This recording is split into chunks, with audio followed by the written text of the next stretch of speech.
আসসালামু আলাইকুম ওয়া রাহমাতুল্লাহি ওয়া বারাকাতুহু। দ্বিতীয় বিষয় আসেন। দ্বিতীয় বিষয় হলো সিফাতুল্লাহি আযজা ওয়া জাল্লা, আল্লাহ সুবহানাহু ওয়া তাআলার সিফাত। এই বিষয়গুলো একটু বুঝের বিষয়, আমাদের একটু সময় লাগবে, তো আমি সংক্ষেপে বলার চেষ্টা করব। আল্লাহর সিফাত, আল্লাহ সুবহানাহু ওয়া তাআলার অনেকগুলো সিফাত আছে। সিফাত বুঝেন তো? সিফাত মানে কি? গুণ। গুণ আল্লাহর আসমা ওয়া সিফাত। আসমা মানে নাম, সিফাত মানে গুণ। তাওহীদ তিন প্রকার। একটা তাওহীদ হলো তাওহীদুল আসমা ওয়া সিফাত, নাম এবং গুণাবলীর সিফাত। তাহলে আল্লাহর কতগুলো সিফাত আছে। এই সিফাতগুলো আল্লাহ পাক কোরআনে কারিমে অনেক জায়গায় সিফাতগুলোর বর্ণনা করছেন। নবী সাল্লাল্লাহু আলাইহি ওয়াসাল্লাম অসংখ্য হাদিসে আল্লাহর এই সিফাতগুলো বর্ণনা করেছেন। তো ইমাম আবু হানিফা রাহমাতুল্লাহ আলাইহি আল্লাহর এই সিফাতগুলোর ব্যাপারে তার আকীদা ছিল কি, সেটা তিনি আল ফিকহুল আকবারে উল্লেখ করছেন। প্রথমে আমরা দেখব যে আল্লাহর সিফাতগুলো নিয়ে ইমাম আবু হানিফা রাহিমাহুল্লাহর আকীদা কি ছিল। ইমাম আবু হানিফা রাহিমাহুল্লাহ বলতেছেন, লা ইউশবিহু শাইয়্যাম মিনাল আশিয়াই মিন খালকিহি, আল্লাহর কোন সৃষ্টির সাথে আল্লাহর কোন সিফাতের সাদৃশ্য করা যাবে না। মানে আল্লাহর একটা সিফাত হলো ইয়াদুন, হাত। তাহলে এই সিফাতটাকে আল্লাহর কোন সৃষ্টির সাথে মিলানো যাবে না। আল্লাহর হাত কোন সৃষ্টির মতো এরকম তুলনা করা যাবে না। তুলনা করলে এটা হলো মুশাব্বিহা, তাসবিহ করা। ওয়ালা ইউশবিহু শাইয়্যুন মিন খালকিহি, সৃষ্টির কোনো কিছুর সাথে তুলনা করা যাবে না, আবার কোন সৃষ্টিকেও আল্লাহর সাথে তুলনা করা যাবে না। লাম ইয়াজাল ওয়ালা ইয়াজালু বিআসমাইহি ওয়া সিফাতিহি যাতিয়্যা ওয়াল ফি'লিয়্যা, আল্লাহ রাব্বুল আলামিন আল্লাহর সকল নাম এবং জাতি ফেলি সকল সিফাত সহকারে তিনি আজালি, তিনি অতীতেও ছিলেন, এখনো আছেন এবং অনাদিকাল তিনি থাকবেন। দুই ধরনের সিফাত, একটা হলো জাতি সিফাত, একটা ফেলি সিফাত। জাতি সিফাত মানে মূল জাতি সিফাত, আর একটা হলো ফেলি। ফেলি মানে কার্যকর, আল্লাহর অনেক কাজের কথা বর্ণনা করা আছে, এগুলো হলো সিফাতে ফেলি। যেমন জাতি সিফাত কি? আল হায়াত, হায়াত মানে আল্লাহ জীবিত। আল হাইয়ুল কাইয়ুম, আল্লাহ হাই, আল্লাহ কাইয়ুম। কুদরত, কোরআনে দেখবেন যে বারবার আল্লাহ বলছে ইন্নাল্লাহা আলা কুল্লি শাইইন কাদির, আল্লাহ মহা ক্ষমতাশীল। এই ক্ষমতাটা আল্লাহর একটা সিফাত। ওয়াল ইলম, ইলমটা আল্লাহর একটা সিফাত। আল্লাহ কোরআনে বারবার বলছে আলিম, আল্লাহ মহা জ্ঞানী। এই ইলমটা আল্লাহর একটা সিফাত। কালাম, আল্লাহ কথা বলেন, এই কথা বলাটা আল্লাহর একটা সিফাত। কোরআন হলো কালামুল্লাহ, আল্লাহর কালাম, আল্লাহর কথা। ওয়া কাল্লামাল্লাহু মুসা তাকলিমা, মুসা আলাইহিস সালামের সাথে আল্লাহ পাক কথা বলছেন, তাহলে কথা বলাটা আল্লাহর একটা সিফাতে জাতি। সামউন, শোনাটা আল্লাহর একটা সিফাত, জাতি সিফাত। বাসার, দেখাটা আল্লাহর একটা জাতি সিফাত। এরাদা, আল্লাহ ইচ্ছা করেন, আল্লাহ কোনো কিছু করার ইচ্ছা করলে বলেন কুন ফায়াকুন, হয়ে যায়। তাহলে আল্লাহর ইচ্ছাও আছে। এইগুলা হলো আল্লাহর জাতি সিফাত। আরেকটা হলো আল্লাহর ফেলি সিফাত। ফেলি সিফাত যেমন তাখলিক, আল্লাহ সৃষ্টি করেন। আল্লাহ মানুষ সৃষ্টি করেছেন, এই সমস্ত আসমান জমিন গাছপালা পশু পাখি সব সৃষ্টি করেছেন। এই সৃষ্টি করা এটা আল্লাহর একটা ফেলি সিফাত। তারপরে তারজিক, রিজিক দেওয়া, এটা আল্লাহর ফেলি সিফাত। তারপরে কোনো কিছু নতুন করে সৃষ্টি করা, নতুন রূপ দেওয়া, নতুন ভাবে গড়ে তোলা, একটা মৃতকে জীবিত করা, জীবিতকে মৃত করা, এই যে কাজগুলো, এগুলো আল্লাহর ফেলি সিফাত। তাহলে দুই ধরনের সিফাত পাওয়া গেল। এই সিফাতগুলো ইমাম আবু হানিফা রাহিমাহুল্লাহর আকীদা হলো যেভাবে আল্লাহ রাব্বুল আলামিন বর্ণনা করেছেন কোরআনে, নবী সাল্লাল্লাহু আলাইহি ওয়াসাল্লামের সহিহ হাদিসে যেভাবে বর্ণনা এসেছে, এটার সাথে কোনো কিছুকে তুলনা করা যাবে না। আবার এগুলাকে অস্বীকার করাও যাবে না। আল্লাহর কোন সিফাতকে অস্বীকার করাও যাবে না। অস্বীকার করলেও আপনি ইসলাম থেকে বের হয়ে গেলেন, আবার কোন মাখলুকের সাথে তুলনা করলেও বের হয়ে গেলেন। এই তুলনার অস্বীকার এটা আসলো কোথা থেকে? একটা লোকের নাম ছিল জাহাম বিন সফওয়ান। এই লোকটা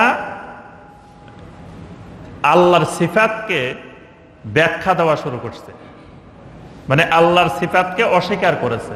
জাহামি, এটাকে জাহামি মতবাদ বলা হয়, যে এরা আল্লাহ সুবহানাহু ওয়া তাআলার সিফাতকে অস্বীকার করতেছে। যেমন আল্লাহ বলছেন আল্লাহর চেহারা, তো এই জাহামি বলতেছে, জাহাম বিন সফওয়ান বলতেছে যে আল্লাহ কি আকার আছে যে আল্লাহর চেহারা থাকবে?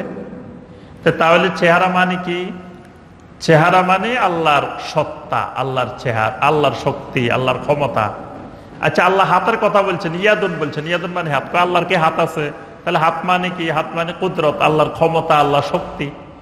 এই যে আল্লাহ যে কথাটা আল্লাহর পরিচয় দিতে গিয়ে সিফাত হিসাবে বর্ণনা করছেন, এরা সেই সিফাতটাকে মুক্ত করে দিছে, আল্লাহকে এগুলা মুক্ত করে ব্যাখ্যা দিয়ে দিছে একটা। আবার মুকাতিল ইবনে সুলাইমান নামে আরেক ব্যক্তি আল্লাহর যত সিফাত আছে এগুলোকে মাখলুকের সাথে তুলনা করছে। বলে যে আল্লাহর হাত আছে, তবে এটা আমাদেরটা ছোট, আল্লাহটা বিশাল। ধরেন আমাদের এরকম একটা হাত, আল্লাহটা এরকম 1,00,000 হাতের মতো। নাউজুবিল্লাহ। এটাও খারাপ, এটাও বাতিল আকীদা। আবার আল্লাহর হাতকে ব্যাখ্যা দেওয়া, এটাও বাতিল আকীদা। ইমাম আবু হানিফা রাহিমাহুল্লাহ এবং আপনার সালাফে সালেহিন, সাহাবায়ে কেরাম, তাবেঈন, তাদের সবার আকীদা ছিল আল্লাহ যেভাবে বলছেন এইভাবে বিশ্বাস করতে হবে। এটাকে ব্যাখ্যা করে অন্য দিকেও যাওয়া যাবে না, আবার এটাকে সৃষ্টির সাথে তুলনাও করা যাবে না। সিফাতে জাতিয়ার মধ্যে আরো আছে আল উলুবু, আল ইয়াদু, আল ওয়াজহু, আন নফস। যেমন আল্লাহর হাতের কথা আছে, আল্লাহর চেহারার কথা আছে, আল্লাহর নফসের কথা আছে। সিফাতে ফেলিয়ার মধ্যে আছে আল ইস্তিওয়া ওয়ান নুজুল ওয়াল গাদাব ওয়ার রিদা ওয়াল মুহাব্বা। কোরআনে আছে আর রহমানু আলাল আরশি ইস্তাওয়া, আল্লাহ আরশের উপরে আরোহণ করেন। তা আল্লাহ আরশের উপরে এই যে আরোহণ করা, এটা কিন্তু আল্লাহর একটা সিফাত। এখন আপনি যদি বলেন আল্লাহ কেমনে আরোহণ করে? আল্লাহ কি আকার আছে? আরোহণ করতে হলে আকার লাগে না? তাহলে আল্লাহর যেহেতু আকার নাই, তাহলে আর আরোহণ তো আরোহণ না, তাহলে এটার অন্য একটা অর্থ আছে। এবার আপনি এটার ব্যাখ্যা দেওয়া শুরু করবেন। আবার যদি মনে করেন যে না আল্লাহ আরোহণ করেন, তাহলে আল্লাহর একটা বডি আছে আমাদের মতো। দুটাই বাতিল আকীদা। এই ক্ষেত্রে সঠিক আকীদা, সহি আকীদা হলো যে আল্লাহ আরোহণ করেন বলছেন, আমার কাজ হলো শুধু বিশ্বাস করা। কিভাবে আরোহণ করেন, কখন আরোহণ করেন, কখন অবতরণ করেন, এইগুলো আমার চিন্তা গবেষণা করার দরকার নাই। কিন্তু আমি আবার অস্বীকারও করা যাবে না যে আল্লাহ আরোহণ করেন না। আল্লাহ বলতেছেন তিনি আরোহণ করেন, আমি বললাম যে না না না, খবরদার, তিনি আরোহণ করেন না। দুটাই আমি সহি আকীদা থেকে বিচ্যুত হয়ে গেলাম। আল্লাহর হাত, আল্লাহর চেহারা, আল্লাহর গজব, গজব মানে আল্লাহ রাগ করেন, আল্লাহ সন্তুষ্ট হন, আল্লাহ মহব্বত করেন, এগুলো আল্লাহর একটা সিফাত। এই সিফাতগুলোর ব্যাপারে ইমাম মালিক রাহিমাহুল্লাহ একটা সুন্দর কথা বলছেন, এবং এটাই ইমাম আবু হানিফা রাহিমাহুল্লাহর আকীদা। তিনি বলছেন যে আল ইস্তিওয়া মা'লুমুন ওয়াল কাইফু মাজহুলুন ওয়াস সুআলু আনহু বিদআতুন ওয়াল ঈমানু বিহি ওয়াজিবুন। চারটা জিনিস। একটা হলো আল ইস্তিওয়া মা'লুমান, আল্লাহ পাক বলছেন তিনি আরোহণ করেন, বাস আমাদের কাজ হলো এটা জানলাম। ওয়াল কাইফু মাজহুলুন, কিভাবে আরোহণ করেন এটা আমাদের অজানা, এটা আমরা জানি না। এটা আল্লাহ বলছেন, আল্লাহ জানে। আল্লাহ তো ব্যাখ্যা করেন নাই, বিস্তারিত বর্ণনা দেন নাই, তাহলে আমরা জানবো কিভাবে? সুতরাং এটা জানার দরকার নাই, এই জন্য আল্লাহ জানান নাই। যদি দরকার হইতো আল্লাহ জানাই দিতেন বিস্তারিত। ওয়াসওয়ালু আনহু বিদআতুন, এখন এটা নিয়ে আবার আপনি প্রশ্ন করলেন, আমাকে জিজ্ঞাসা করলেন যে শায়েখ, যে আল্লাহ যে বলছেন আর রহমানু আলাল আরশি ইস্তাওয়া, আরশের উপরে আরোহণ করেন, কেমনে করেন? আল্লাহ রাত্রিতে, শেষ রাত্রিতে প্রথম আকাশে নেমে আসেন, তখন তো আরশ খালি পড়ে থাকে। নাউজুবিল্লাহ। কি বলেন? আল্লাহ শেষ রাত্রে প্রথম আকাশে নেমে আসে বলছেন না? এটা তো সহি হাদিসে আসছে। তো প্রথম আকাশে চলে আসলে আরশ তো খালি। আবার প্রথম আকাশে আসলে তো 24 ঘন্টাই শেষ রাত্রি। পৃথিবীর এক জায়গায় না এক জায়গায় 24 ঘন্টা শেষ রাত্রি আছে না? তাহলে তো আল্লাহ মানে 24 ঘন্টাই থাকতে হয় কোথায়? প্রথম আকাশে। তাহলে আরশে কেমনে, কখন আরোহণ করলো, সময় পাইলো কখন? নাউজুবিল্লাহ। মানে মাখলুকের সাথে কোনো বিষয়ে এই জাতীয় চিন্তা কল্পনা করা যাবে না, এজন্য কোনো প্রশ্ন করা যাবে না। এই জাতীয় প্রশ্নগুলা করাটাই কুফরি। ওয়াল ঈমানু বিহি ওয়াজিবুন, এর উপরে ঈমান আনা ফরজ। আল্লাহ যেভাবে বলছেন আরোহণ করেন বাস আরোহণ করেন, এর বাইরে আমার আর জানার দরকার নেই। এটার উপরে ঈমান আনা ফরজ। এটাই হলো আহলুস সুন্নাহ ওয়াল জামাতের আকীদা। কিন্তু পরবর্তীতে এসে আশায়েরা মাতুরিদিয়ারা আল্লাহ সুবহানাহু ওয়া তাআলার 8টা সিফাতকে তারা স্বীকার করে নিল, বাকি সিফাতগুলোর তারা ব্যাখ্যা শুরু করলো। যে 8টা সিফাত মেনে নিছে এটার একটা হলো হায়াত, কুদরত, এলেম, এরাদা, সাম, বাসার, কালাম, তাকবীর। এই 8টা তারা কোনো ব্যাখ্যা করেন না। মানে আমরা যে এই বাংলাদেশে যারা আছি তারা এই 8টার ক্ষেত্রে কোনো ব্যাখ্যা করি না, কিন্তু বাকি আল্লাহর যত সিফাত আছে সবগুলোর ব্যাপারে আমরা ব্যাখ্যা করি। ব্যাখ্যা করে আল্লাহর ওই সিফাতকে দিয়ে অন্য কিছু বুঝাই।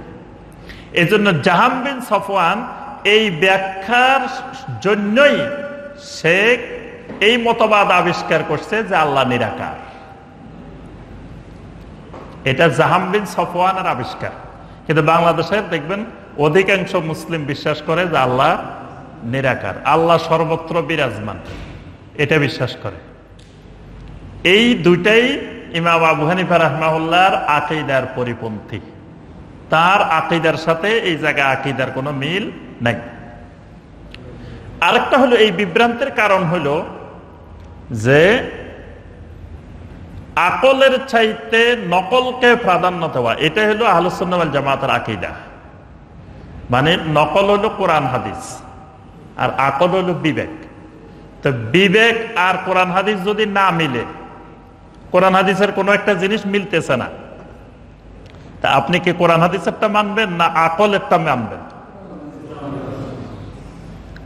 কিন্তু অনেক জায়গায় আহলুস সুন্নাহ ওয়াল জামাতের আকীদা হলো এটা যে কোরআন হাদিস আর আকল দুইটা বিপরীতধর্মী হলে কোরআন হাদিস প্রাধান্য পাবে, আকল বাদ।